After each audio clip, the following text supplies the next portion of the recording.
Brett, how are you? Бред, қалай How жағдай? many trucks do you have in Alaska? Аляскада қанша автокөлігіңіз бар? Мен жеке басымда 4 пикап бар. And Тағы да, тағы не бар сізде? I have 4 boats, 4 қайық бар менде. an airplane, Ұшағым бар. 2 snow machines. oh my god. 2 қарда жүретін көлік бар. You Мәссаған. rich, eh? Бай сияқтысыз ғой. About rich, but Баймын деп айтатын нәрсе емес. Бұл Аляскадағы қалыпты жағдай.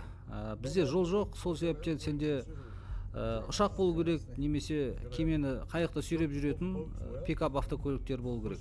Жол талғамайтын автокөлік ретінде. Жарайды. vehicles. Барлығы шаруа көліктері ғой. Great. And the model of the airplane is? Ал ұшағыңыздың моделі қандай еді? Piper Super Cup PA-18. In two places, you said, eh? 2 адам дедіңіз ғой, 2 адамдық. Иә, 2 адамдық, біреу алдында, біреу артында отырады. Керемет.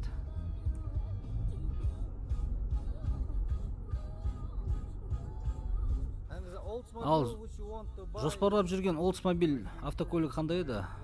1939 жылы Oldsmobile. Suicide doors, the back doors open. Иә, оның артқы есіктері кері ашылады. Баяғы автокөліктер. Қазір жаңа автокөліктер солай да істеліп жатыр ғой, білесіз ғой. Жарайды, керемет.